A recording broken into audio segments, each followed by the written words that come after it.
Ici Christophe Magius, la voix de la WWE dans les Europes. Salut la compagnie, ici Jean Brassard. Ici Michel Le Tourneur. Bonjour amateurs de lutte, ici Raymond Rougeau. Ici Santino Marella. Ici Speedball Mike Bailey. Ici PCO, the French Canadian Frankenstein. Vous écoutez, soyez-y, mesdames, messieurs, avec Marc Blondin et Hanson GF. It's alive! It's alive! Salut tout le monde, bienvenue au podcast Soyez-y, mesdames, messieurs, votre rendez-vous hebdomadaire pour discuter de lutte professionnelle.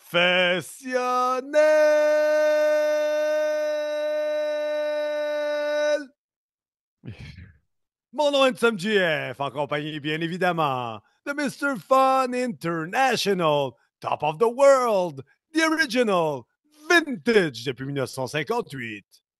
Self-proclaimed legend, l'homme au mollet d'acier, The Marlet Man, The Marletator.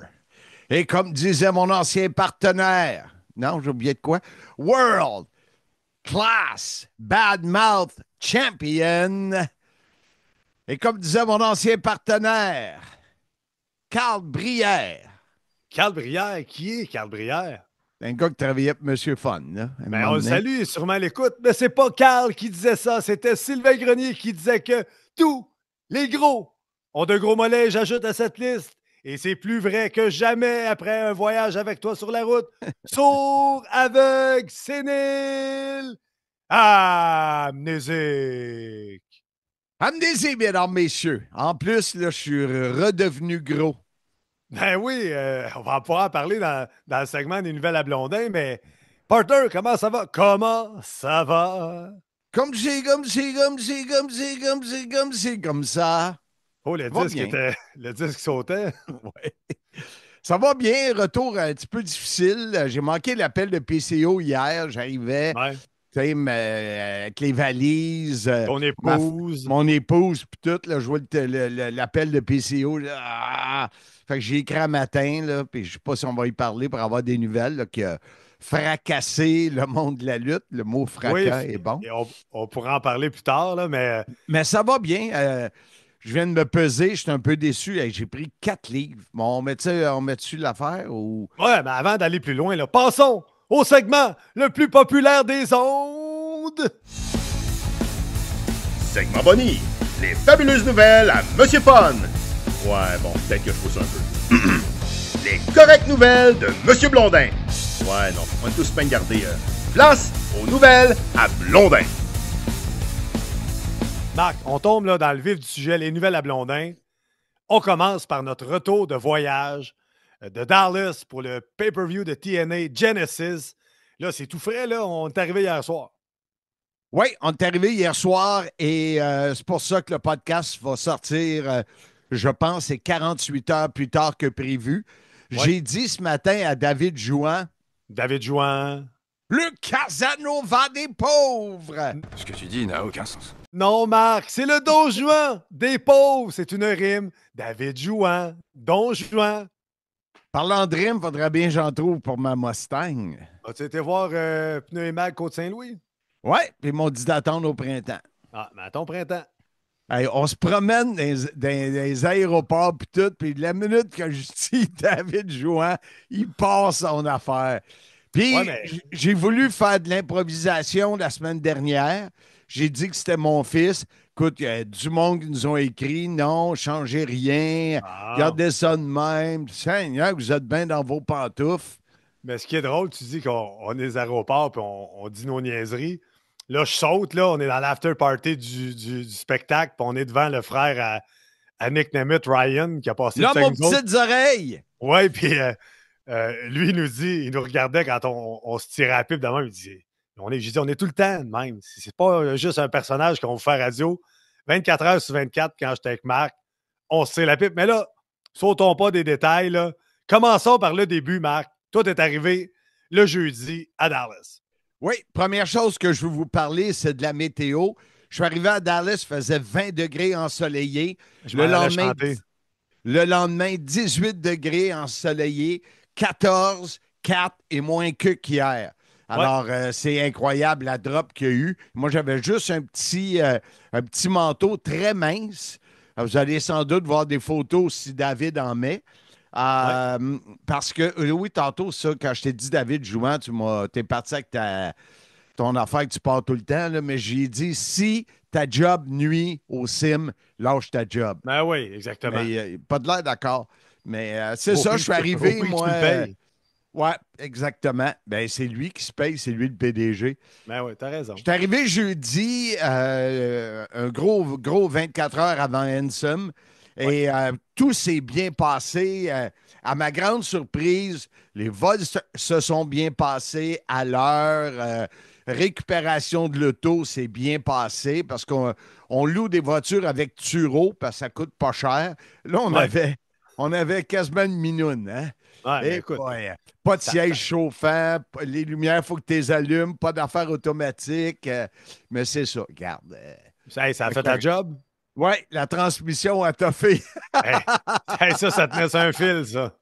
Et ce qui m'a tapé ses nerfs dans mon voyage, j'avais une jeune fille à côté de moi, un vol de 4h30, en tout cas qui a paru beaucoup plus long. Et écoute, j'écoute, Marc, j'écoute. Elle textait, là, c'est fou. 4h30 de temps à texter.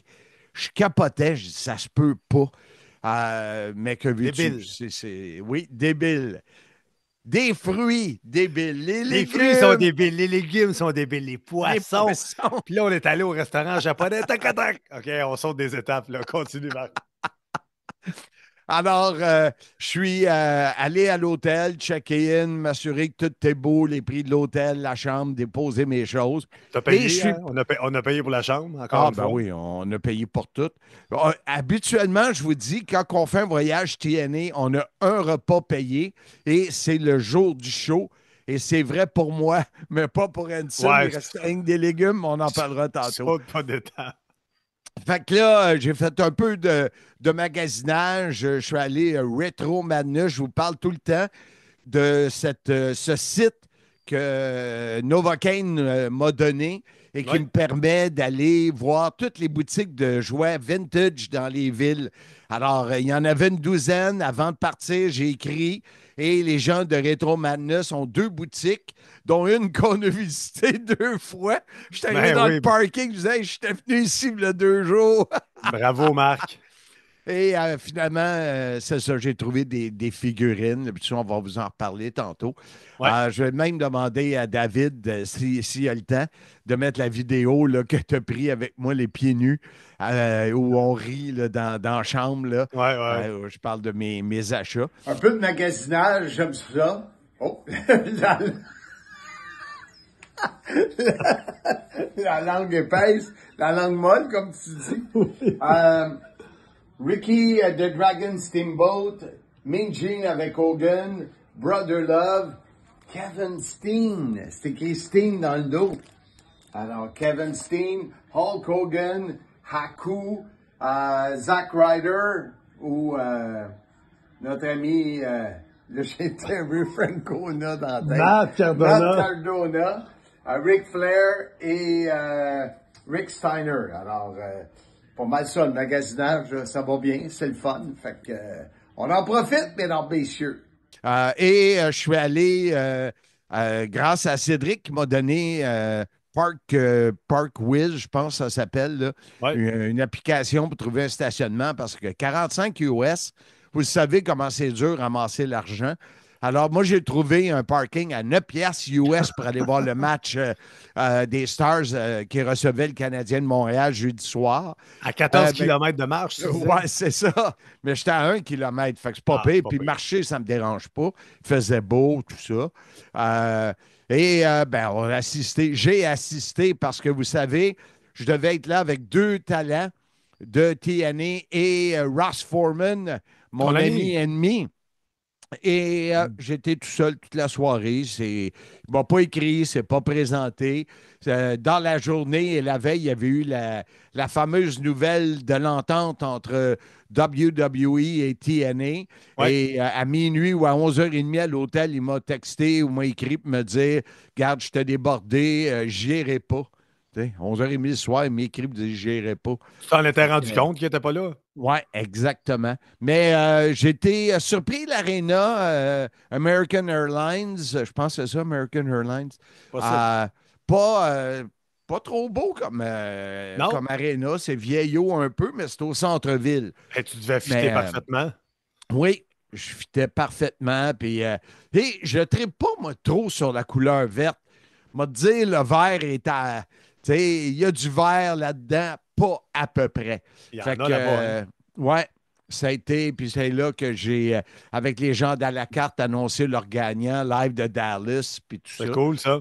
Ouais, ça a été une belle soirée. Je me suis même permis avant d'aller manger au Panda Express. Oui. J'aime ça aller là. Les petits restaurants fast-food chinois. Fait que ça, c'était mon jeudi. Vendredi, je suis levé, je suis allé m'entraîner. Un peu de shopping, un peu pas mal, j'étais tanné là, pour que je sois tanné de shopper. C'est pas bon signe, ça. Et Handsome, toi, tu as eu avant que tu arrives, là, ça a été compliqué. Oui, j'ai mes amis Ben Chartier qui participent à tous nos tirages. Fait que je salue mon chum Ben. Sûrement à l'écoute. Ben, il me laisse à l'aéroport vendredi matin, 5 h. Mon vol est à 7 h. Puis là, tout va bien. J'arrive à l'aéroport. Les douanes vont bien. Je traverse. Aucun problème. Et là, on board. On embarque dans l'avion et on s'installe. Un avion complètement neuf de Delta Airlines. Tous les vols de Delta Airlines qu'on a pris tout le long du week-end, c'était des avions qui étaient récents. Tableau de bord sur chaque banc. Tout était récent. Donc, on s'en va pour... On est assis, ferme les portes, prêt à partir. Puis là, le pilote dit « Ouais, un petit problème technique. On a appelé, c'est un sous-contractant. Il dit habituellement, c'est une trentaine de minutes, mais vous ne savez jamais que c'est 30 minutes. » Fait que, il était bien frais avec nous autres. Il est sorti du cockpit pour nous parler. Là. Fait que là, 45 minutes plus tard, il me dit finalement, ce qu'on pensait qu'il devait être la réparation ne fonctionne pas. Donc, on débarque de l'avion au complet. Fait que là, c'est pas bon signe parce que moi, j'ai une connexion à prendre. À Atlanta. C'était à Détroit, ma première connexion. Oui, c'est vrai. Tout ça pour dire qu'on sort d'avion et on se met tous en randonnion pour aller au comptoir pour se faire replacer dans d'autres vols parce qu'on ne sait pas si cet avion-là va partir. Je suis peut-être le 40e en ligne. Je dis, je m'en sauverai jamais. Mais comme Handsome GF mène une bonne vie, il y a un agent de Delta qui arrive juste devant moi et il dit « Hey, à partir de toi, descendez. Il y a un autre comptoir puis ils vous attendent. » Fait que je suis descendu. Finalement, je suis passé le premier. Tout ça pour dire qu'on a changé mon vol pour Atlanta, qui décollait à 1 heure. Puis, en arrivant à Atlanta, ma connexion, j'avais 50 minutes pour la prendre.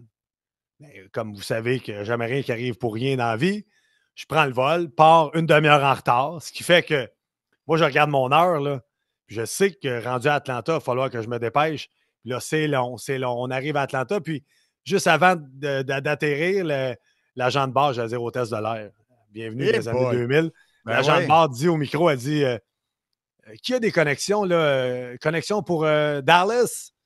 Levez la main, je lève la main. Elle dit à tout le monde, lui, laissez-le passer parce que quand il arrive là-bas, il y a 10 minutes ou 15 minutes pour se rendre à sa gate.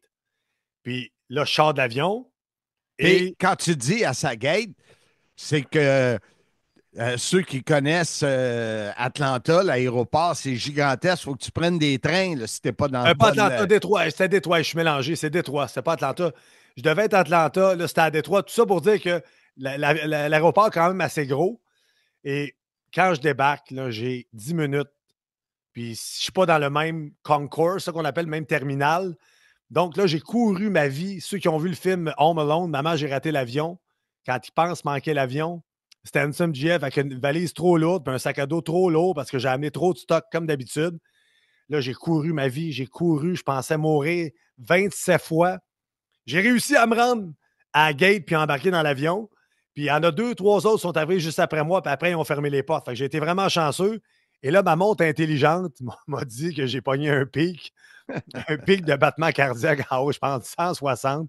Puis j'ai brûlé 300 calories juste ma course tellement. Je vous dis, j'ai sprinté pendant 8 minutes non-stop. J'étais sûr que je le manquais. Puis si je manquais ça, ça allait, j'allais dire scraper. Ça allait changer tout le cours du voyage parce que me reprendre un vol pour arriver à Dallas, est-ce qu'il y en avait un autre? Tout ça pour dire que celui-là, ce vol-là a bien été. Et quand je suis arrivé, Marc est arrivé, il est venu me chercher avec la magnifique voiture, un gros Cadillac chromé. Non, mais ça a fait notre job comme voiture. Puis c'est là que. Une Versa 2014. Fait que, tu sais, on n'exagère pas quand on vous dit qu'on ne fait pas une vie de luxe, là. Non, on n'a pas de chauffeur privé puis il n'y a pas de limousine. C'est là que Marc m'a pris en charge. On est allé à l'hôtel. Puis là, on est allé manger. Mais avant, je veux juste ajouter, tu dis que tu amènes toujours trop de linge. Moi, quand je suis allé dans le sud au mois de novembre, j'ai porté à peu près 40 du linge que j'ai amené. Fait que là, pour aller à Dallas, puis je savais que j'achèterais des figurines, puis j'avais des T-shirts de Santino, puis tout ça. Fait que j'ai réduit au minimum. Tellement que je me suis aperçu qu'il me manquait un pantalon, qu'il me manquait un T-shirt, puis qu'il me manquait probablement un coton ouaté. Fait que j'ai acheté ça avant que tu arrives vendredi. Bravo. Et j'ai porté ça hier. Ma femme, elle m'a dit, as-tu une montre? T'as-tu regardé? Puis, pourquoi tu me dis ça? Ben, elle dit, il n'y a rien qui fait ensemble. Je dis, il me reste que ça à porter. Ben, t'as roulé à une paire de petites culottes pendant 5 jours. Fait que non, c'est pas vrai. Ça, j'en avais. Ça, j'avais amené des petites culottes. Fait qu'on est allé manger à Deux Montagnes. Ben oui, le chic restaurant Twin Peaks pour vous faire un... On ne le sait pas, là, ça. On pense que c'est une brasserie. On arrive là, c'est un mix entre... le Père Gédéon. Oui, pour les gens du Québec, le Hooters et le Père Gédéon. Fait que pour les gens de l'Europe, c'est genre serveuse, habillée sexy, puis il y en a d'autres qui étaient habillés plus trashy, mettons. C'était comme un... Mais ça a l'air d'une grosse cage au sport, style en bois rond. On a bu 2 bières parce que moi, il fallait que je décompresse de ma journée. Deux bonnes Coors Light. Puis avec un boc bien froid, et on a mangé une extraordinaire salade qui était au poulet piquant. On a eu pour notre argent ce soir-là. Ça n'a pas coûté super cher en plus. C'est ça le pire. C'était, sachez, on ne vit pas dans le luxe. Ouais, c'était excellent, qualité-prix. Puis on a eu bien du fun, on a bien ri. Puis ça m'a permis de décompresser. Et notre belle grosse journée de samedi, ça, ce fut débile. Comme les fruits, comme les légumes, comme le poisson. Mais on s'est couché de bonne heure ce soir-là, le vendredi. Habituellement, le SMJF, il veut faire des folies puis aller prendre un verre. Puis là, j'étais arrivé à l'hôtel, j'étais brûlé. La gang, ils flyaient plus tard ou il y en a qui arrivaient le lendemain. Fait que c'était parfait. On s'est couché quand même tôt, ce qui a permis de se lever très tôt le lendemain. Puis on est allé s'entraîner de bonne heure le lendemain matin. Oui, et j'avais quand même bien planifié la journée et on est parti tôt. C'est qu'on est allé en premier. Ah oui, tes affaires à toi, là. Tes adresses pour Robocop. Oui, exactement. J'en ai parlé dans le podcast du retour de Détroit. Moi, j'étais un tripeux de films des années 80-90 parce que je suis vieux. Pas aussi vieux que Marc. On pourra en parler tantôt, notre ami Ryan Nemeth qui a planté Marc, mais ça, c'est une autre histoire. Mais ça pour dire que quand j'étais allé à Détroit, j'avais fait des recherches pour aller voir les lieux où il y avait eu les tournages pour Robocop, pour me faire comprendre que c'était à Dallas que ça avait été tourné. Donc là, j'étais très content parce que je m'étais sorti des adresses. Donc, où avait le siège social de l'OCP, dans Robocop, on est allé prendre une photo, ce qui est l'hôtel de ville. Il y a un autre building où dans Robocop, il y a une prise d'otage.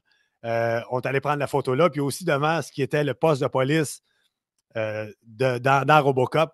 Je me suis fait prendre en photo devant. Je l'ai mis sur mes médias sociaux, les photos. Puis il y en a un qui a allumé, qui a dit « Oh, c'est le siège social de l'OCP. » Donc, pour moi, c'était comme un trip de faire ça.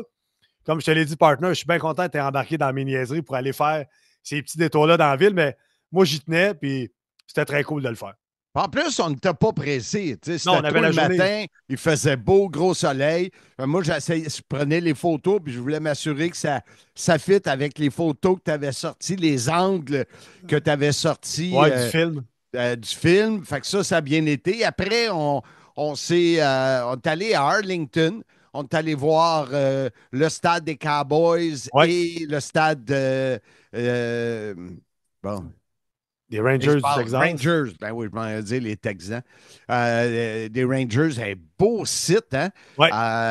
Il y a le gros Six Flags, un parc qui est là, des gros hôtels, sites de convention, très aérés, c'est neuf. Wow! Ça, c'était vraiment débile. Comme les fruits, comme les légumes, comme le poisson. C'est pas neuf, c'est neuf. C'est neuf. Fait que. Par la suite, et là, on a fait ce que moi, j'avais vraiment hâte de faire. Ben, j'ai aimé tout. Là. On est allé visiter l'endroit où John F. Kennedy a été assassiné. Le musée qui était l'ancienne bibliothèque ou je ne sais pas quoi. Là, un musée, je vous le conseille d'y aller si vous allez passer par Dallas. Ça a été. On était là une grosse heure, là, mais ça valait la peine. J'étais content à mon tour d'être avec quelqu'un que ça y disait de quoi, l'assassinat de John F. Kennedy. Puis on interchangeait, puis c'était pris plein de photos. C'était vraiment, vraiment, vraiment cool. Oui, pour ceux qui ne savent pas, là, j'ai mon personnage de lutte, mais j'étais un tripeux d'histoire et de politique. J'ai étudié là-dedans. Fait que, quand tu m'as proposé d'aller faire ça, j'étais complètement aligné avec ça parce que c'est un pan incroyable de l'histoire américaine. Puis ça nous a replongé. Je t'avais conté que j'étais allé voir le film JFK d'Oliver Stone au cinéma qui durait 2h30. Puis on a été replongé là-dedans parce que le musée explique vraiment l'avant, le pendant, l'après. Des conspirations. Des conspirations. On a même vu à l'étage, on avait l'angle où le tireur Lee Harvey Oswald s'est placé pour tirer. Où il a déposé, où il a laissé l'arme. Donc, il y avait même les X dans la rue. J'ai posté les photos sur mon Facebook. Toi, Marc, tu es allé prendre une photo directement dans la rue où il y avait le fameux X où JFK a été tiré. Donc, c'était vraiment, vraiment, vraiment intéressant. Oui, et par la suite... mais Marc, attends une minute. On a sauvé 2 $ à l'admission parce que tu es vieux. Ça, c'est un fait, c'est important. Donc, 2 $ de moins parce que Marc est une personne âgée et sénile. Exactement. Et par la suite, c'est là qu'on est allé. Je dis, on a le temps, je vais aller parce que Retro Madness, la boutique où je fouille pour des figurines, ils ont 2 adresses. Fait que, demandez-moi pas pourquoi, mon copilote a mal rentré ça dans le téléphone. Et on s'est retrouvé dans le parking du même magasin que j'avais été le jeudi ou le vendredi matin, je m'en souviens pas, parce que je suis amnésique. Voilà. Fait que là, je dis, c'est pas vrai. Finalement, on a rentré l'autre adresse qui était une demi-heure plus loin. On est allé là, c'est là que j'ai trouvé. Vous allez voir, je suis sûr que David va mettre la vidéo, mais regardez ce que j'ai trouvé. Kevin Steen. Ben oui. Figurine de Kevin Steen. Tu me disais que c'était dans le temps de la ROH. Ouais, une chance, je t'ai dit que c'était Kevin Steen parce que certaines figurines rétro. Check le visage, c'est dur. Pas sûr qu'ils se ressemblent. C'est là que Marc s'est rendu compte. Bobby Roode. Oui, un peu, mais c'est là que Marc s'est rendu compte qu'Handsome GF, il y a de la culture en lutte parce que c'est capable de reconnaître tous les lutteurs, même si des fois la ressemblance n'était pas bien bonne, mais c'est des fois selon les costumes. Mais tu sais, j'étais un tripeux de lutte depuis des années, de la vieille lutte. Fait que, en tout cas, mais c'était bien le fun. T'étais bien heureux d'être là, Marc. Moi, j'aime ça, puis ça ne dure pas longtemps. Puis ils nous ont donné un rabais. Les gars, ils étaient contents de savoir qu'Handsome était ami avec Kevin Owens, qui avait déjà lutté avec lui, etc., etc. Ouais. Mais, et pour expliquer ce que tu viens de compter, c'est que les figurines lousses, tu sais, qui ne sont pas dans les boîtes d'origine, ils mettent ça dans un sac, mais ils ne mettent pas le nom. Ouais. Fait qu'il y en avait une trentaine, c'est crochets. Là, c'est qui lui? C'est qui lui? C'est qui lui? Steen, c'est assez facile, c'est écrit Steen sur son maillot. Ah, mais je l'avais reconnu en avant son logo, là, que c'était comme un moonsault. Je me rappelle de cette époque-là de Kevin. C'est pour ça que... Fait que je me suis payé à la traite 9 figurines en me disant, en ne me disant pas, faut que tu ramènes ces figurines-là. Ouais. Mais ça, c'est une autre histoire. Ouais. Et là, on est allé... et il faut que, le temps qu'on vous compte ça, que David mette la vidéo là, des Longhorn, ces grosses vaches, ou je ne sais pas comment tu appelles ça. En anglais, eux autres appellent ça Longhorn parce qu'ils ont des cornes. Et c'est à Fort Worth et c'est un village à l'extérieur, là, Ouais. c'est complètement country. Il y a des chevaux, il y a du rodéo. Tu te retrouves vraiment dans un endroit. Moi, je suis jamais allé à Saint-Tite, là, mais Ouais. c'est les boutiques que là, tu peux pas acheter de la cire de char comme celle de mon beau-frère. Si tu achètes des affaires, c'est country, country, Ouais, country. exact. À part un magasin de bonbons où on n'a rien acheté, en passant. Mais Oui, le reste, c'est effectivement. juste country. Tu peux acheter des animaux empaillés, des ceintures. C'est sûr que des T-shirts, il y en avait à tonnes. Là. Ouais. Puis je dis à Hanson, mais jette donc quoi pour tes enfants? Il dit non, moi, je dépense pas pour mes kids. Non. Thomas, ça marche aux États-Unis, mais Raphaël et Amélia, c'est pas très populaire. Fait que je peux pas en acheter un pour pas acheter pour les autres. Fait que, Non, il faut que tu expliques que c'est des choses, exemple, recherchées, wanted, avec le nom, que tu mets ça à la porte de chambre. Exactement. Mais c'était vraiment intéressant. On a passé la journée là-bas, on a pris quelques breuvages, puis température quand même assez froide. Et quand c'est mis à vanter, là, ouf! Pour des gens du Québec, c'est comme une température pour nous au printemps. Mais au printemps, on trouve ça chaud, mais en ce moment, on est dans l'hiver et on trouve ça fret. Faut pas dire froid, on trouve ça fret. On a pris quelques bières. Comme Marc a dit, on a vu il y a comme un défilé. 2 fois par jour, ils font ça, le cattle, qu'ils appellent la descente des Longhorns dans la rue.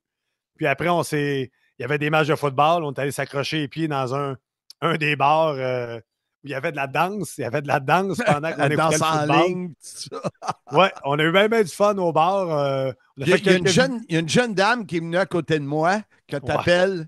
La vieille, il y a une vieille qui est venue croiser Marc. Donc, Marc, 40 livres en moins, il pogne. Il y a une vieille qui est venue le croiser au bar. Et là, son vieux est venu protéger la vieille parce que il est venu se présenter à Marc. Là, il se sentait attaqué là, par le Playboy de Blainville. Mais le pire, c'est qu'elle nous a donné des bonnes adresses parce qu'elle venait de là pour aller manger et c'était le soir où on pouvait se payer un bon repas. C'est-à-dire au moins une fois. La veille, c'était une salade, on vous l'a dit. Mais là, on voulait manger un bon steak, tu sais, Texas, c'est ça. Et Handsome, il avait vu une pub dans un des restaurants quand on est arrivé, 19,99 les ribs à volonté. Fait que finalement, je dis OK, on va y aller. Et, non, mais j'avais été validé sur Google. Il était coté comme les 2e meilleurs ribs de Fort Worth. Finalement, c'était pas très, très bon. C'était plus des ribs en caoutchouc. Ouais, c'était dur. Handsome qui n'avait pas de couteau, la princesse, elle en arrachait. Et ils nous ont emmené une sauce là, qui goûtait, je ne sais pas qu'est-ce qu'elle goûtait, mais c'était c'était bien ordinaire, mais c'était correct. Là, on a c'est mangé. pas grave. Overall, ça a été une super belle journée. Ça a fini avec ce restaurant. On a eu du fun pareil. Là, c'était pas, Superbe journée. Et tranquillement, on est retourné vers l'hôtel. Ça terminait notre grosse journée de découverte et de se promener un peu partout autour de Dallas. Et évidemment, le lendemain, comme le show, il y avait 1 heure de différence entre, mettons, l'heure de Montréal et l'heure de Dallas. Le meeting avait lieu à 11 h le matin. Fait qu'on s'est levé, on est allé s'entraîner. Et, je suis même pas allé prendre une bière le soir. Habituellement, la veille du show, je prends une bière. Puis là, on était complètement brûlé notre journée. Mon chum Dan Spencer, il était arrivé en ville. Il me dit « Hey, je te texte plus tard pour qu'on aille prendre une bière. » Finalement, je m'endors. À moitié endormi, je vois son message. Je me rendors. Fait encore là, on s'est couché de bonne heure. Puis on s'est levé très, très en forme pour aller s'entraîner le lendemain. Oui, on est allé s'entraîner, on s'est préparé parce que le spectacle avait lieu à Garland. Là, tes deux amis nous l'ont rappelé souvent que c'était pas à Dallas, mais à Garland. Oui, Steve Charette et Philippe Leclerc, on les salue. Eux sont sûrement à l'écoute. Et c'est à peu près à 25 minutes, là, grosso modo, de notre hôtel, qui n'était pas non plus à Dallas, là, qui était à côté de l'aéroport. À Irvine. À Irving, oui, c'est ça. Et par la suite, on s'est rendu là-bas et ça a été une longue journée. On est arrivé à 10h30 à l'Arena, puis on est parti de là à 11h le soir, 23h le soir. Fait qu'on était là plus que 12 heures. Ça fait des grosses journées. On est arrivé, on a salué une couple de boys, on est allé s'installer à la table. On est toujours bien reçus, là. On est de plus en plus reconnus. On est juste là 4 fois par année, mais le vibe avec les boys, avec tout le monde là-bas est super intéressant. Meeting de production qui avait lieu à 11h. on était encore sur le format, donc on était sur les feuilles. Donc, French Commentary Team, Mark Blondin et Handsome GF, on était là. Passe à travers le meeting de production. Ensuite, c'est le meeting avec les producteurs des matchs. Et les commentateurs. Là. Commentateurs, annonceurs. Donc, on a passé à travers les 2 meetings. On a vu qu'il y avait certaines surprises d'NXT, donc ça m'obligeait d'aller faire quelques recherches pour compléter mes notes, mon fichier sur les lutteurs qui allaient faire des apparitions, qui allaient être là. Il faut dire que c'est une superbe... les salles étaient belles. C'était un beau setup. Là, c'était neuf. Et à notre grosse surprise, il y avait un line-up là, dehors. Là. Oui, vraiment. Il y en avait en short puis il ne faisait pas chaud. On disait, dans le meeting, ils ont dit qu'il y avait 3700 de vendus. On a arrondi ça à la hausse. Là, on parlait de 4000, un sold-out pour la place. Super belle salle, comme tu l'as dit, Marc. Très récent. Juste avant que j'oublie, Handsome, quand on est arrivé, la police a mis les flashers, la sirène, pour nous demander où on s'en allait. Ben, je dis, on s'en va en arrière. Là, on est les commentateurs. Avez-vous des passes de stationnement? Non. Il dit, vous vous stationnez ici et vous marchez. Ou tu vas débarquer ton partner, la princesse, puis tu reviens parker ici. Finalement, on s'est parké. Là, moi, je sors les sacs. C'est assez loin. Il fallait marcher, puis c'était pas chaud. Puis à un moment donné, je regarde Handsome, puis il est perdu dans ses pensées, puis il sort pas du char. Je dis, qu'est-ce que tu fais? Ben, je pense, moi, tu es obligé de me repeigner là-bas. Il y avait un bon vent, là, parce que là, quand c'est placé, cette histoire-là, il ne faut pas trop que ça bouge. Handsome et ses cheveux, c'est quelque chose. Ouais. Mais dans l'après-midi, j'ai fait la vidéo avec Eric Young que vous avez vu. La vidéo avec Eric Young était tannant avec ça. Et par la suite, j'ai discuté avec plusieurs lutteurs pour les prochains Simmania. Oui. C'était interminable. On attendait pour faire les tests de son qui ne sont jamais arrivés. On a su qu'on aurait finalement le pré-show disponible, gratuit en français. On fait une vidéo là-dessus. Ouais. Badang, ça n'a pas eu lieu. Mais j'ai eu un courriel du grand patron hier. Ouais. Tu étais d'ailleurs tagué dans le courriel. Ils vont s'en occuper, mais on fait une vidéo pour dire au monde, venez-vous-en, regardez le pré-show, tout ça, puis le pré-show n'est pas là. Fait que c'est des fois des choses qu'on est complètement abasourdi, Bernard Bessieux. Oui, puis rapidement dans l'après-midi, on a eu la chance de discuter. Moi, j'ai discuté avec David LaGreca et Mark Henry, le Hall of Famer WWE, qui sont sur Boston Open Radio. J'étais allé jaser un petit peu avec eux. Belle discussion à notre table avec Santino, qui a signé les chandails et des drapeaux qui sont en vente là, en ce moment. Là, si ça vous intéresse, Marc le montre, ceux qui sont sur YouTube. On avait sa fille à Santino qui était là. Fait que ça, c'était intéressant. Qui faisait une apparition, Ariana Grace, qui faisait une apparition sur le spectacle un peu plus tard. Donc, elle qui parle très bien français, elle est née à Montréal. Jusqu'à 2-3 mois qu'il nous a dit, Santino, ils sont déménagés à Toronto, mais la grand-mère de sa grand-mère, la mère de Santino, parle français, venait de l'Ontario. Donc, parle encore très bien français, la fille de Santino. Tu vois le temps qui reste? Il reste combien de minutes? Dis-moi donc ça, je ne vois pas, moi. 5. OK. Fait que j'essaie de voir, je pense qu'on a pas mal fait le tour des choses qui est arrivé là-bas. Après le show, là, on avait super faim. Ah, mais écoute, tu peux parler. Dans la journée, il y a le catering arrive. Nous, on attend pour les tests de son. Marc va manger, il revient. Moi, quand je décide d'y aller, Tom Hannifan, le commentateur américain, vient avec moi. On arrive là. Plus de bouffe en arrière pour le catering.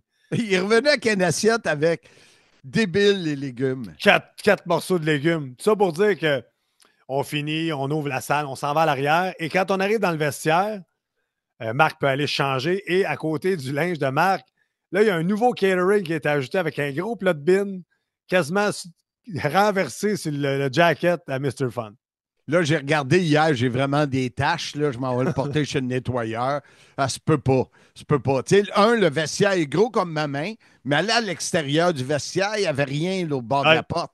Mais non. Tu sais, je te dis, Simmania, c'est pas mal mieux organisé qu'eux autres. Là. À part que tu as perdu mes lunettes au dernier show, pour le reste, rien à dire. Puis moi, j'ai perdu mes lunettes. Je les ai oubliées. Mes lunettes de vue de soleil que j'ai payé une fortune. Première fois de ta vie que tu as ça en plus. Ben oui, ont été laissés dans l'auto de location. Là, j'ai communiqué avec le gars. Il va me dire s'il est là. J'ai regardé ces photos que j'ai prises. Puis je les vois pas. Là. Fait que, boy, en tout cas. Puis pour terminer, ça va coûter cher. Le spectacle va bien. Puis après le spectacle, veux-tu qu'on tombe dans les matchs, Marc, ou on regarde ça pour plus tard? Ben, on finit ce qui n'est pas les matchs. OK, parfait. Dans le fond, on est parti, il restait une demi-heure. Juste la dernière chose, dans le vestiaire, on est en train de changer avant de partir. Ah oui. Puis là, les gars, ils commencent à nous connaître. Puis là, qu'on parle français, on trouve ça drôle. JDC dans l'après-midi qui était venu nous voir. Puis c'est quoi le mot qu'il disait, là? Tabarnak. C'est ça, c'est parce que j'étais en train de faire l'entrevue, la vidéo, avant que tu me le dises, avec Eric Young, il passe à côté, mais tabarnak. Fait que là, c'était drôle. Moi, je disais, il manque le air. Puis là, c'était le running gag. Même pendant le show, il est passé devant nous autres. Puis, moi, je suis allé parler avant le show. On a parlé de notre ami commun, René Dupré, tout ça. Puis après le spectacle, on est dans le vestiaire. Puis là, c'est tout le monde, on disait, vient autour de nous autres parler français. Nick Nemeth qui nous sort des mots en français. Plume. La plume. Là, je dis, on est là. Plume. Il dit plume pour écrire. Fait qu'ils ont dit. Puis là, on se met sur les sacs. Là, il y en a un qui dit tabarnak, je ne sais pas lequel. Puis là, je dis tabarnak. Puis eux, ça sonne violent, tabarnak, pour un anglophone. Fait que même pour un francophone. Oui, mais ça, j'explique que c'est des mots d'église. C'est comme ça qu'on sac au Québec. Fait que on avait Eric Young, on avait Nick Nemeth qui était avec nous. Fait que c'était bien cool. Santino était là. Oui. Anthony Carelli, Santino, il nous aime beaucoup. Et juste avant de sortir, bonne discussion avec Macklin. Et Mike Santana qui passe, vient nous saluer, vient nous remercier. Tout avait pris contact avec lui. Fait que de plus en plus, c'est le fun. Les gars nous reconnaissent, les gars nous parlent. On est one of the boys maintenant. C'est ça qui est le fun, on n'est plus juste des outsiders. Puis ce qui était le fun aussi dans le vestiaire, c'est que Santino parlait à Eric Young qui sera avec moi dimanche à Simmania.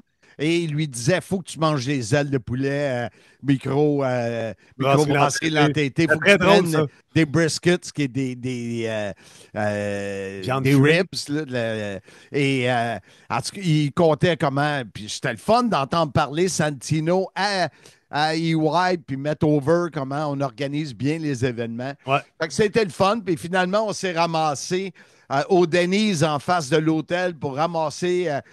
moi, j'ai pris un sandwich au poulet grillé. À ma grande surprise, Handsome qui se paye la traite avec un double cheeseburger. Oui, monsieur. Cochon au bout. Et après ça, on est descendu prendre une bière au party qui n'était pas vraiment un party. Bon, je me suis rendu jusqu'à 2h30 du matin. Marc, il a pris une bière. Belle discussion que Ryan Nemeth, le frère à Nick Nemeth, qui est venu... On a fait une vidéo pour sa blonde qui est en train de tourner un film à Toronto, qui apprend le français, une petite vidéo en français. Après, Marc est parti.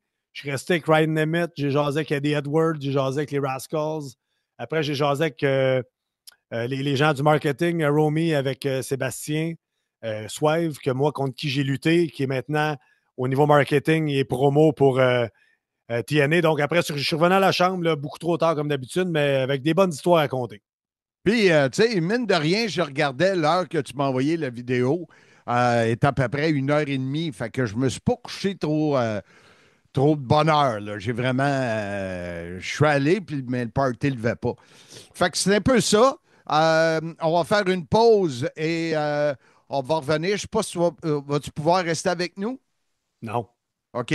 Alors, je vais poursuivre seul le reste du podcast parce que Handsome doit aller travailler. Fait que on se reparle. Bye, partner. Salut tout le monde.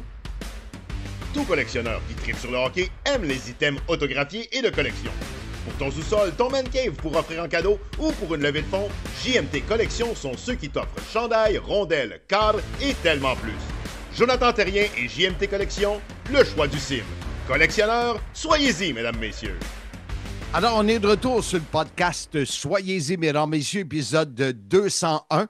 Je suis seul, comme on vous l'a dit tantôt, Handsome a raté la journée de vendredi et de lundi au travail et devait vraiment partir.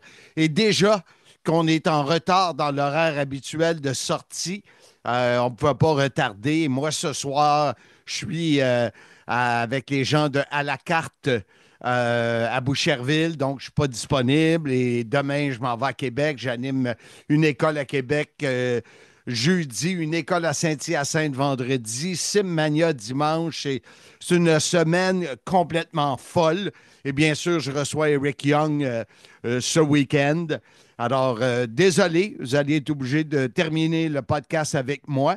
Mais j'ai parlé avec Handsome pour, je pense que ceux et celles qui voulaient tous les détails de Genesis de TNA, avec les invités, les surprises de NXT, etc.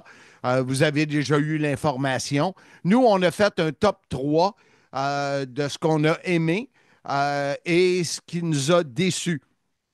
Handsome, son top 3 des combats. Le numéro 3, c'est le I Quit match entre Santana et Josh Alexander.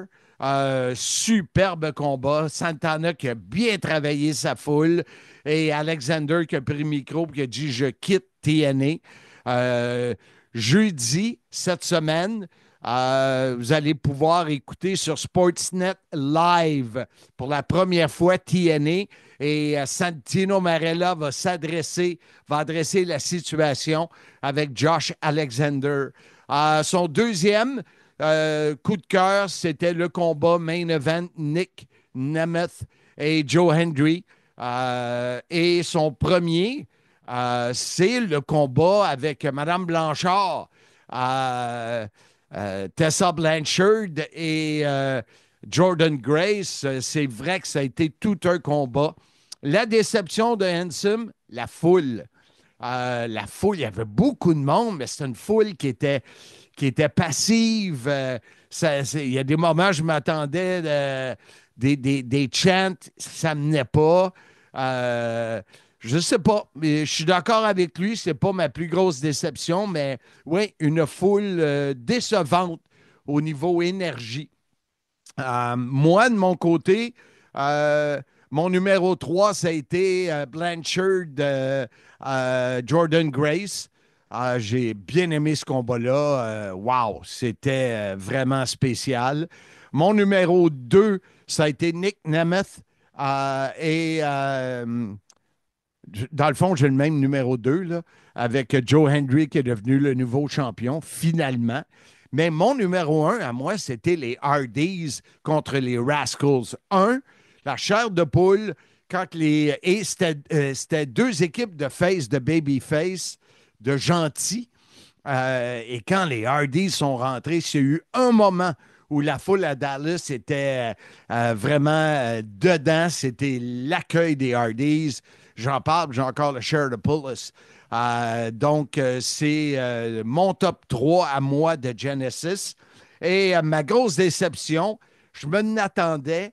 Le combat Orange Mécanique, la maison de M. Fun, House of Fun, là, c'était... Il y avait tout pour que ça soit bon, mais Rosemary, c'est pas ma préférée. Je trouve qu'elle n'a pas permis à Masha Slamovich d'élever. Les gens n'ont pas embarqué. Donc, moi, c'est ma déception. Je pourrais ajouter à ça le fait que le premier 8 minutes, vous ne l'avez pas eu en français, le fait que le pré-show, vous ne l'avez pas eu en français. Mais regarde, c'est juste notre 12e voyage avec eux autres. Le prochain étant en avril à LA, Los Angeles. Alors, j'espère que tout sera réglé. Mais ça complète un peu le retour sur Genesis. Maintenant, vous le savez, on est à quelques jours de Simmania 8 qui a lieu ce dimanche. Microbrasserie L'Entêté à Mirabel. Et j'ai des invités à vous présenter. Et le premier que j'ai reçu en entrevue, nul autre que Éric Mastrocola. Mastro qui prend sa retraite définitive, pas une retraite à la poune. Et pour les jeunes, ben, allez vérifier c'est quoi une retraite à la poune ou à la Dominique Michel. Mais c'est son dernier match, un combat par équipe avec son ami Handsome GF contre Gorgeous Mike et Box Belmar. Et on vous présente tout de suite en entrevue le futur retraité dans quelques jours, Éric Mastrocola.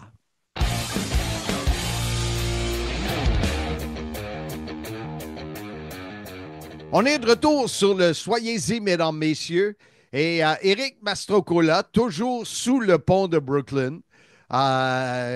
Seigneur m'a dit, t'as les moyens, passer des semaines de même à New York, toi?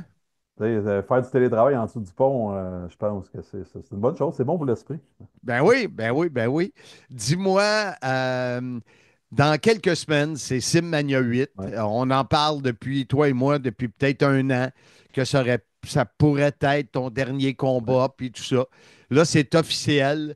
Ça va être, j'ai bien hâte de voir ce combat-là, un combat old school avec ton ami Handsome GF face à Gorgeous Mike et Box Belmar. Ça va être divertissant, mais toi, comment tu te sens à quelques semaines que le rideau tombe sur cette carrière? Je te dirais que plus ça avance, plus que les émotions ressurgissent. J'ai écrit un texte pour les gens que je connais, pour leur envoyer comme quoi que le 26 janvier serait mon dernier combat, s'ils étaient intéressés de venir voir l'événement. Et juste en écrivant le texte, j'avais une boule dans la gorge. Ah De ouais. dire, euh, j'ai pas écrit un texte de 3 pages non plus. J'ai résumé peut-être un peu presque 25 ans de carrière en quelques lignes. Euh, Puis dire aux gens que c'était la dernière fois que j'étais pour donner une prestation dans le ring. Pas que la passion n'est plus là, pas que tu sais, je serais probablement encore capable de continuer, mais tu sais, des raisons ont fait que ben, la première, puis c'est bien drôle, ça. Moi, quand j'ai commencé en 99, mais il y a des gens que je voyais dans les vestiaires, puis je me posais la question, qu'est-ce qu'ils font encore ici? Tu sais, j'ai OK. 19 ans, puis je me pose cette question-là, puis je ne veux pas devenir cette personne-là un jour que les gens se disent, mais qu'est-ce qu'ils font encore ici? Ouais. Et de faire un dernier combat quand je suis encore capable de le faire, ben, c'est important pour moi, tu sais, de ne pas arriver dans un état que je ne serai pas capable de rien faire ou que les gens vont remarquer. Fait que je veux arrêter quand c'est encore possible pour moi de le faire, puis d'offrir surtout un bon spectacle. Mes enfants ne veulent pas que j'arrête, eux aiment ça venir dans les. Mais à un moment donné, tu sais, autant côté professionnel, côté engagement aussi à l'extérieur, c'est rendu de plus en plus demandant. Et puis, il y a tellement d'espace maintenant entre les shows que je fais que le risque de blessure est quand même beaucoup plus élevé dans ce temps-là. Fait que c'est pour ça que je suis très bien avec la décision, mais c'est sûr que c'est émotif pas mal dans mon cas. Tu parlais tantôt, 25 ans, c'est à peu près ça? Moi, environ, là, j'ai fait mon premier combat en février 1999. OK. Mais je suis Seigneur. dans la lutte quand même depuis plus que ça, parce que avec PCO puis Jacques Rougeau, quand ils ont retourné ensemble en équipe, Jacques avait un ring dans sa cour et puis pratiquait les manœuvres qu'il voulait amener à la télé dans les semaines plus tard. Donc, il y avait besoin un peu d'un cobaye. J'avais aucune expérience dans le monde de la lutte, mais c'était couche-toi là, à la limite, ferme tes yeux. Ils disent, on a besoin de quelqu'un juste pour le timing, juste pour voir où est-ce qu'il faut que tu te places et tout. Fait que j'ai été initié un petit peu plus tôt que ça, mais tu sais, pour combat, ça monte en 99, le premier que j'ai fait. Puis, comment t'es arrivé dans le monde de la lutte? Comment ça a commencé, cette carrière-là? Ben, moi, ça a toujours été un rêve. Tu sais, chaque petit garçon dans la vie dit qu'il veut jouer pour le Canadien. Ben, moi, c'était d'être lutteur. Et puis, je me souviens un jour, j'avais dit à mon père, ben, je vais être là à la TV. Comme chaque parent dit à leurs enfants de croire en leurs rêves. Et puis, à un moment donné, tout bonnement comme ça, en 93, Euh, Mes parents me demandent qu'est-ce que je voulais pour Noël. À l'époque, les Quebecers étaient très, très, très, très populaires. Fait que j'ai demandé, ben, j'aimerais ça rencontrer les Quebecers. Tu sais. Fait que mon père dit, ben, comment tu veux que j'organise ça? Je peux pas juste les appeler puis leur demander ça. Fait que Jacques s'était ouvert un gym à Rawdon. Il avait appelé là-bas, puis ça a donné qu'il est tombé sur Suzanne, qui était l'ex-femme de Jacques, qui a expliqué Ouais. un petit peu c'était quoi. Et puis ils m'ont donné rendez-vous comme ça. Puis les choses, la vie a bien fait les choses, parce que quand je suis arrivé à ce gym-là, plusieurs mois plus tard, là, les Quebecers n'étaient plus ensemble. Ben, il est arrivé quelque chose qu'il a fallu. J'ai rencontré Jacques et il a quitté. Fait que bon, au moins j'ai rencontré. Et puis là, sa femme a dit à mon père, a dit, ben là, Jacques a juste pris 2 minutes avec Eric, elle dit, c'est pas normal et tout. Fait qu'elle s'est arrangée pour que Jacques m'amène dîner à un moment donné, plus tard, pour un OK. peu s'excuser du fait que j'étais descendu de Saint-Anne-des-Plaines avec mes parents, puis que ça a duré 1 minute ou 2, la rencontre, là. Fait que c'est comme ça que ça a OK. commencé. Fait que je me suis un petit peu, ben, je me suis quand même pas mal lié d'amitié avec Jacques. Et puis, à un moment donné, à l'époque, bon, divorce et tout, c'était peut-être un petit peu plus difficile d'entraîner des gens. Fait que quand il a fait son retour justement à la WCW avec PCO en Amazing French Canadian, c'est là que j'étais cobaye pour eux. J'avais 16 ans à l'époque. Wow. Et à partir de là, ben, Jacques a ouvert son. Il m'a envoyé faire de la formation avec Serge Roland, le prisonnier, qui avait une fédération à l'époque. Fait que j'ai été m'entraîner là. Et puis quand Jacques a ouvert son école de lutte, c'est là que j'ai commencé pas mal à enseigner avec lui puis à faire les spectacles. Fait que c'est vraiment comme ça, à la rencontre de Jacques, que les choses, le chemin s'est ouvert pour moi là-dedans. T'as-tu une petite idée combien de combats t'as fait ou. Ben écoute, avant, quand j'ai commencé, j'ai compilé tout, là. Mais là, c'est difficile, mais il y a eu des bonnes époques. Tu sais, c'était 2, 3 fois par semaine. Tu sais, je faisais avec Kevin puis PCO, on faisait les différentes organisations à travers le Québec quasiment 3 fois par semaine. J'ai fait des tournées. Tu sais, en Europe, on travaillait, on luttait 7 jours par semaine. Fait que ça fait quand même augmenter pas mal. Fait que, tu sais, je te dirais peut-être, tu sais, si je te dis 1000, je serais peut-être pas loin, là, Wow. à peu près, là. Fait Wow. que, mais tu sais, ce qui m'a magané le plus, puis c'est niaiseux à dire, ça a été l'école de lutte. Parce que tu sais, les gens viennent là pour apprendre, mais dans l'apprentissage, il y a des erreurs qui se font, il y a des questions de timing. Je me suis blessé beaucoup plus souvent Ah, en ouais. donnant des cours de lutte qu'en luttant. C'est fou. Ouais, C'est fou. Mais c'est logique. Les gars sont moins habitués, moins d'expérience, moins bons. Fait que ça peut exact. faire mal. Hein? Et tu sais, je te dirais qu'il y a quand même beaucoup, beaucoup de gens qui ont passé par l'école de lutte de Jacques Rougeau. Fait que j'en ai vu beaucoup, beaucoup. Puis c'est ça, tu sais, des fois, ça peut être juste en te tournant le bras, mais ils vont trop loin. Puis là, attends une minute, tu sais, j'ai entendu quelque chose Ouais. se déchirer ou quelque chose. Fait que tu Ouch. sais, c'est des choses comme ça. Fait que les combats en tant que tels, oui, j'ai eu des blessures quand même, mais rien comparé à l'école de lutte, ce que j'ai pu faire. Puis c'était tous des accidents, on s'entend qu'il n'y a personne qui faisait exprès là-dedans. Mais ils sont quand même là, tu sais, ces blessures-là. Qu'est-ce que tu préférais, heel ou face? Pas mal toujours été heel, toi, Ben, j'ai hein? pas mal toujours été heel parce que tu sais, pendant des années, j'ai lutté contre Jacques aussi dans Ben la oui. finale de ces spectacles. Fait que ça, c'était pas. Je pouvais pas être face. Ben, j'ai pas haï les fois que j'ai lutté en face. Tu sais, je te dirais, de la vieille école, parce que du fait que je suivais Jacques partout, que j'étais avec lui, mais les gens que je côtoyais, c'était tous des gens de la vieille lutte, si je peux dire ça comme ça, tu sais. Puis je les observais beaucoup, tu sais, que ça peut être Richard Charland, ça peut être Dave, pas Dave, Justice Dubois, pas au contraire, ça peut être, tu sais, il y avait Michel Justice Dubois avec qui j'avais parlé, il y en a plusieurs, Gino Brito. Fait que c'est tous des gens à un moment donné que j'étais là puis j'écoutais. Fait que Ouais. j'ai pu prendre des trucs à gauche, à droite de ces expériences-là. T'as eu de belles expériences dans tes tops, entre autres ce combat par équipe à WWE Ouais, avec Handsome JF, Sunday Night Heat, c'est ça? ouais, exactement. Ça, est-ce que c'est ce qui est au top de ta carrière? Ouais, oui, oui, parce que tu sais, ça a été. J'arrivais là, pas d'attente. Puis c'est ce que, tu sais, dans ce temps-là, puis c'est drôle, parce que ça fait pas excessivement longtemps, là, c'est en 2004, mais je me souviens que Jacques écrivait des fax directement à Vince McMahon. Puis c'est Vince qui répondait. Fait que, tu sais, Il disait, on ne peut pas rien vous promettre, mais on avait l'invitation pour être là-bas. Et puis quand on est arrivé là, ben, au début, tu sais, le plan original, j'avais monté un très bon combat contre Hanson pour se faire voir et pour se vendre. Et puis, quand on est arrivé au Centre Bell, ben, c'était qui? Pas Tony Gurria, mais un autre agent qui était venu nous voir. Il a dit, on a un match par équipe pour vous, fait que contre The Hurricane puis Rosie. Fait que c'est comme ça. Puis dans la semaine, Jacques a reçu un téléphone de disant bon, qu'on va mettre le combat sur Sunday Night Heat. C'était pas supposé au début, ça supposait juste être un dark match, mais ça a quand même super bien été.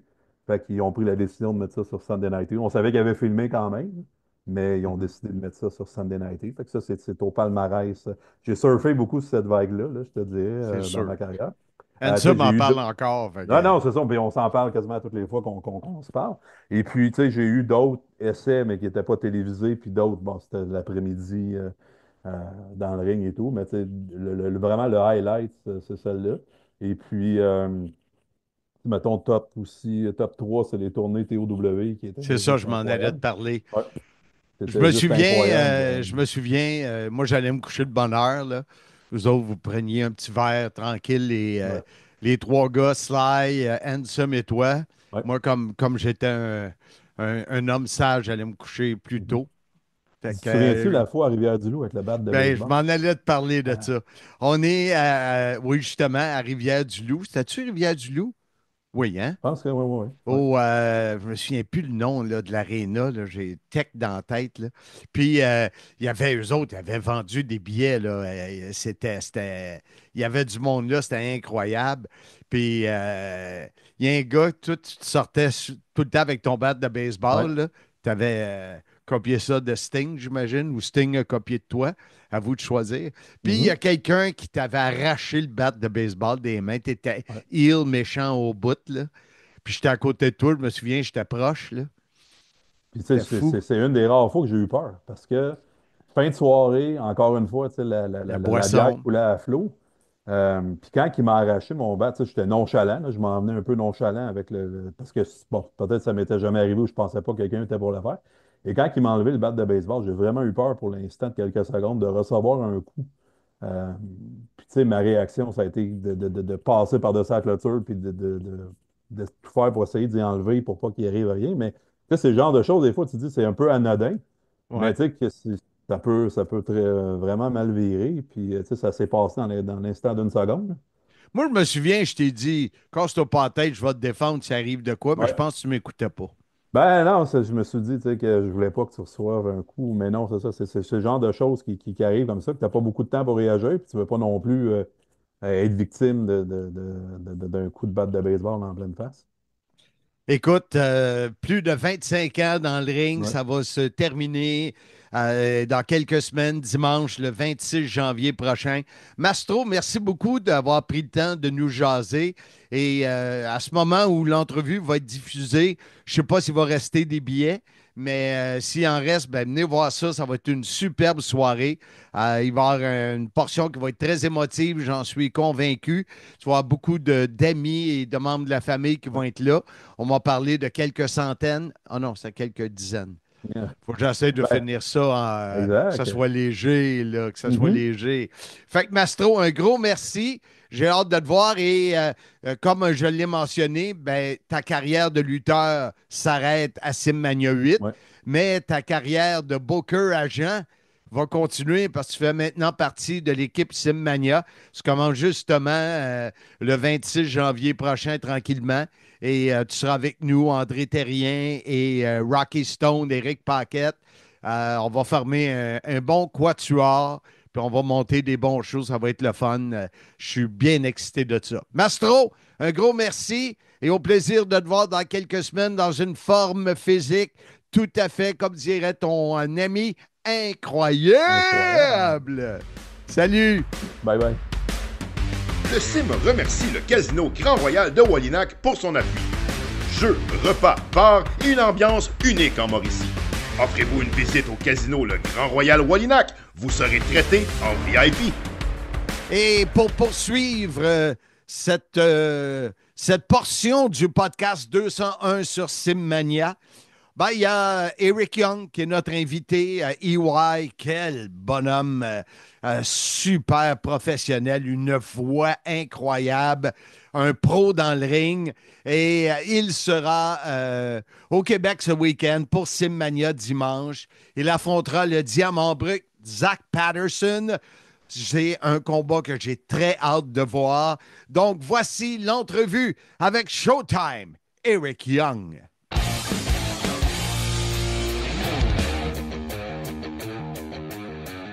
Mesdames, messieurs, mon invité sur le podcast, soyez-y, mesdames, messieurs, EY, Eric Young. Welcome to my podcast, EY. How's it going? Bonjour, comment ça va? Ça va très, très bien. You just picking up after not feeling too good, but getting ready for Simmania 8 in a few weeks? Yeah. I think we've had this discussion before. Montreal and that area of Canada, Montreal itself is probably one of my favorite one of my favorite cities in the entire world. That's not fabricated. I love it there. I've never had a bad time. Clearly, my French is terrible. I don't. I took it in high school, being from Canada, but I never really retained any of it. I don't use it at all anymore, but I love that part of the world. Montreal is a great city. You're a good friend, and I'm excited to be there. And we met years ago when TNA came, did a three towns. There was Montreal, there was Sherbrooke. That was like 12 years ago or more, right? Yeah. Exactly. Something like 2000, maybe 12 or 13. So, and I went to get you and Bobby Roode in the wrestling so we could do a puck drop, a face-off puck drop just that's right. Just beside in Three Rivers. So we see each other since some years, and I'm very happy that you accepted the invitation. I'll translate in French because people won't follow us. Alors, je lui disais, il disait comment il aime la ville de Montréal. On se connaît, nous autres, depuis des années. Il était venu lors de la tournée de TNA en 2012. On avait fait Montréal, Sherbrooke, Trois-Rivières. J'avais été chercher avec Bobby Roode. On avait fait une mise au jeu protocolaire. Et là, il revient pour ce week-end-là. Il va faire des choses avec JF Leduc, signature. Il va lutter pour la ALC. J'ai organisé pour mon ami Marco. Et bien sûr, il sera la vedette de Simmania 8.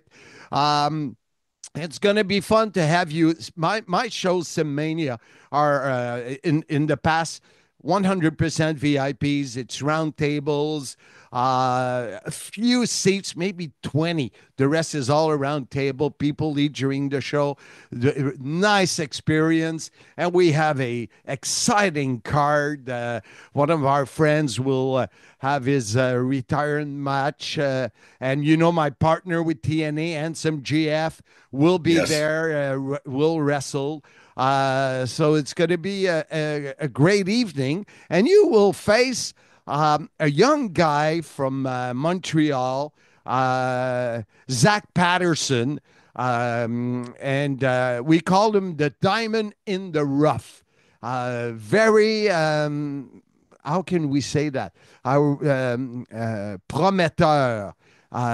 He has a lot of, I think he will be able, he played in a few, how do you call that series there? The Dark Side of the Ring. He played in there a few, he has a great shape, but I guess that when you do indie shows, EY, you don't mind who you're facing, right? Yeah, I mean, well, it's always part of the thing, right? I mean, the truth is one of my favorite parts of indie shows now is meeting these young guys, these up and comers. The diamond in the rough, no exception to that. You hear about names. I understand that he was just coming back from Europe and touring over there, which is a thing that I do several times a year. I'm sure, the wrestling world is a small world. We probably know and are friends with mutual people. And the truth is I do this still because I love it and I love to test myself against the best. And him being from that area and being one of the young up and comers and a guy that has traveled and done things is an exciting opportunity for both of us. And the Mania show will be no different, man. We're going to put on a show for sure. Je lui disais qu'il était pour affronter Zach Patterson comme de raison. Il dit le monde de la lutte est petit, fait que c'est probablement, on a probablement entendu parler. On s'est peut-être croisé à quelque part. Il a entendu dire que Zach revenait d'une tournée en Europe. Mais il dit que c'était un moment qu'il aime dans le monde de la lutte indie, c'est de rencontrer ces jeunes lutteurs-là, prometteurs, et d'avoir du plaisir et de passer une belle soirée. Meeting those young guys, EY, first of all, do you often do some indie shows? I don't do a ton anymore. I'm pretty selective of the ones that I do. I do maybe a few in Canada a year, a few in the United States, and then I'll do, sometimes 2 to 3 tours throughout Europe where I'll go all over. I'll be in the United Kingdom. I'll go to Ireland. I'll go to Spain. I think this time I'm going to Italy and to France. And so, yeah, it's something that I love that. I love that part of the world. And I love to go over there and sightsee and experience new cultures and stuff. But it's cool that wrestling's the vehicle that's taken me there.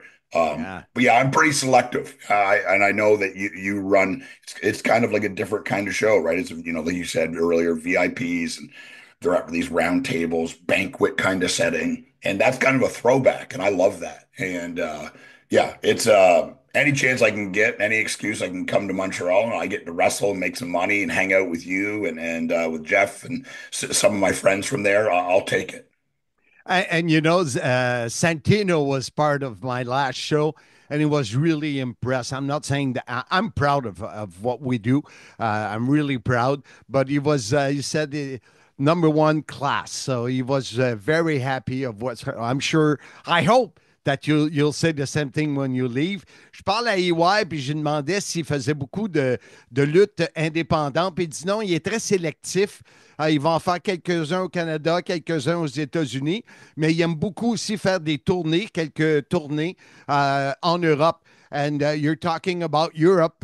I'm planning with my wife a trip to Italy next fall. So the Italian wines, I'm looking forward. So when you go to those other countries, you said you like to sightseeing. Do you take time to discover other things?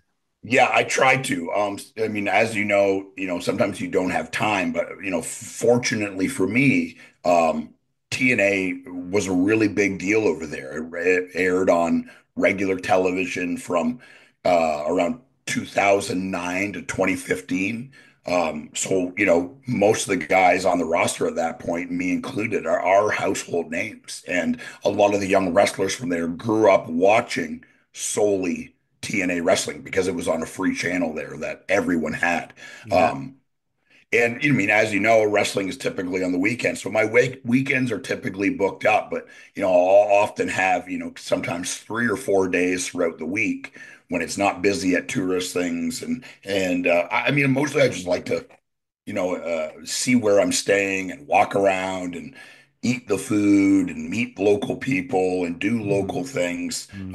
Not super touristy, but my favorite part is experiencing new cultures.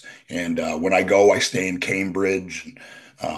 Typically, I stay there. I have some friends there now, and we go out to local places. And I've toured the big schools there, Cambridge University and Oxford and places like that. So any chance I get, I take it because I love to travel and I get paid to do it, which is excellent.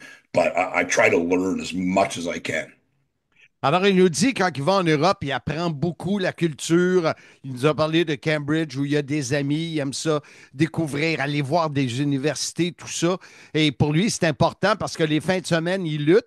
Alors, s'il y a un peu de temps à travers ça, il va le faire. We're at the beginning of 2025.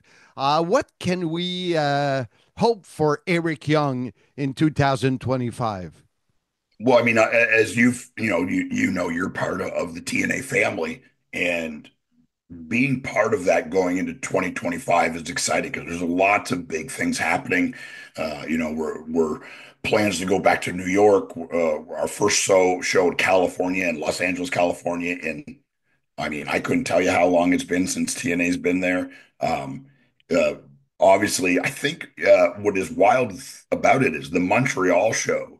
Um, was really kind of the thing that kicked off Slammiversary in Montreal in this amazing building, this incredible, huge crowd, and we've had sellouts and full buildings. They're obviously smaller buildings than the WWE or AEW does, but we're filling those buildings, and people are going away proud of being there. They're going away excited to come back and happy the money they've spent. And as a wrestling company, that's the most important thing because the fans are the lifeblood of what make this thing go. And I feel like something really big is going to happen for TNA in 2025 and in both the television side and in distribution.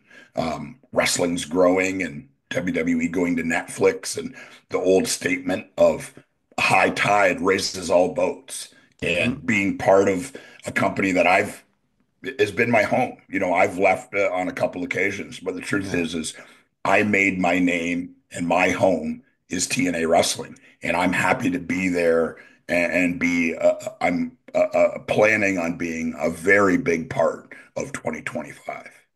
Alors, je lui demande qu'est-ce qu'on peut lui souhaiter pour 2025. Il dit, garde, il dit, c'est sûr que tu le sais, Marc, tu fais partie de la famille TNA.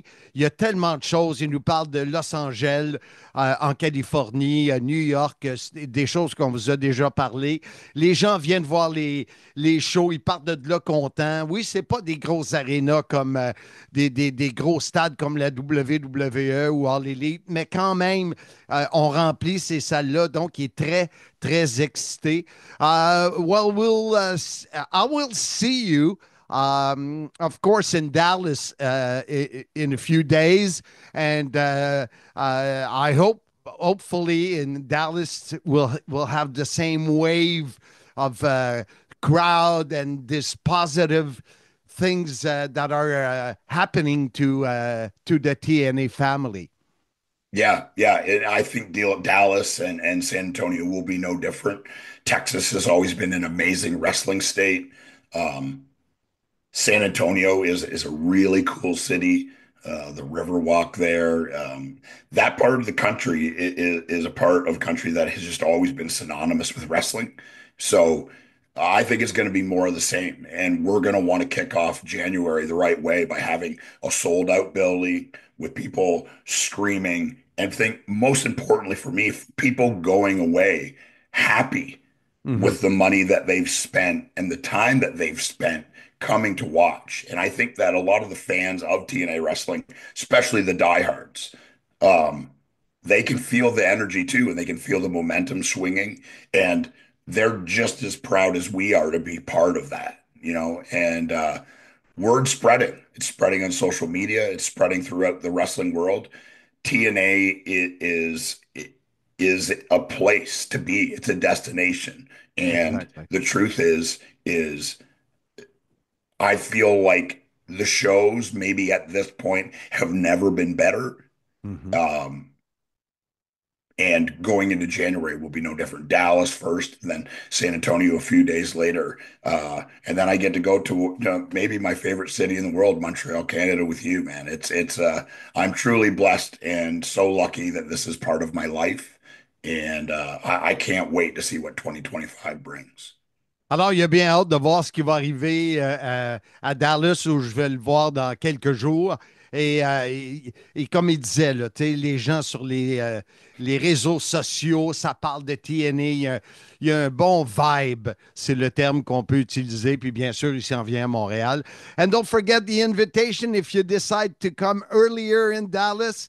I got good tickets to go see the Stars against the Montreal Canadiens. Yeah. I wanted it to work out, but I have other things going on.